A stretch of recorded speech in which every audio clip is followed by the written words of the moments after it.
Which answer puts you on the Band 7 path? Listen carefully. I like football, or I really enjoy football because it helps me relax. Today, I'll show you the differences between Band 6 and Band 7 answers with real examples and real practical frameworks you can use in all three parts of the IELTS speaking test. Let's get started. Often, there's a big difference between a Band 6 and a Band 7. Higher level answers are more relevant, coherent, and natural sounding. We're going to compare Band 6 and Band 7 answers for parts 1, 2, and 3. After each example, I'll break down exactly what examiners look for so you can push your answers to Band 7 plus. First, let's answer a Part 1 question. The question is, do you like your job? A Band 6 answer could sound something like this. I like my job. It is good. Sometimes I don't like it, but yeah. At a Band 7, our answer is much different. Yes, I enjoy my job because it allows me to meet new people every day. It can be stressful because of all the work, but it's rewarding and helps me grow as a person. Notice the difference? The Band 6 is short, hesitant, and uses basic words. And the Band 7 expands, gives reasons, and sounds natural.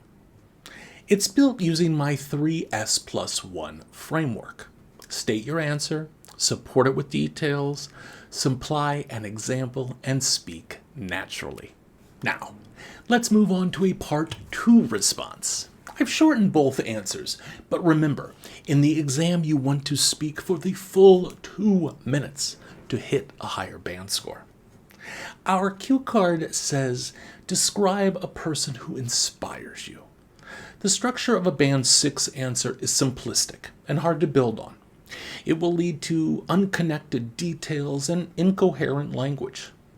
My teacher inspires me. She is good. I like her. She teaches English. A Band 7 response, on the other hand, is going to be logically ordered.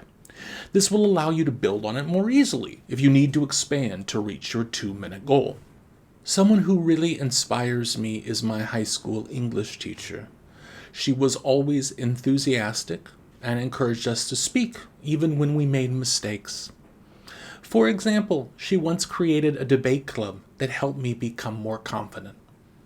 I really admire her energy and kindness. Here we use the triple E: explain, example, emotion.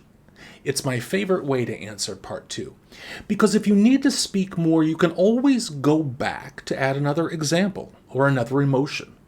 It keeps your answer logical, coherent, and relevant. Before we move on to the Part 3, if you want help assessing your speaking, comment free to get my free IELTS speaking checklist. If you'd like detailed feedback, book a mock test with me at kevinteaches.me. Finally, we have our Part 3 question. Now, Part 3 often has the most difficult questions because it's not asking about you or your own personal experiences. Instead, it's asking about bigger ideas and topics concerning the people in our communities, our countries, or even the whole world. Because of how big the topics are, it's essential that we go into the questions ready to develop our answers in a logical and relevant way if we want to hit Band 7 plus. Here, our question is, do you think technology has improved communication? A Band 6 answer may be something simplistic or short like this. Yes, it is better. We use phones. It is faster. Many people use their phones a lot. They are good, but they can be bad because there are many problems. Listening to that, we can see that the answer is on topic, but it's not developed. It's a very limited answer. A Band 7 answer could be something like this. Technology has definitely improved communication. First, it allows us to connect instantly through tools like video calls or text. This is important because families who live apart can still feel close. Now, a lot of people use Zoom to talk with family or friends overseas, and it makes them feel connected despite the distance. The Band 7 answer follows the idea framework. It introduces the idea, describes it, explains why, and adds a concrete and real example. This helps you develop the answer logically and keep it relevant to the question. Band 6 answers are short, limited, vague, and hesitant. Band 7 answers expand with reasons, examples, and natural intonation. Fluency and expansion with relevant language and concrete examples help you make the jump from 6 to 7. Which part of the IELTS speaking test do you find the hardest? Part 1, 2, or 3? Comment below and I'll give you a tip for that section.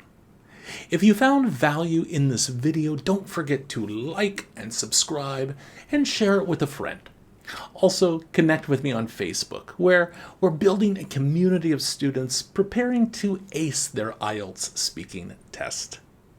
Until next time, happy studies.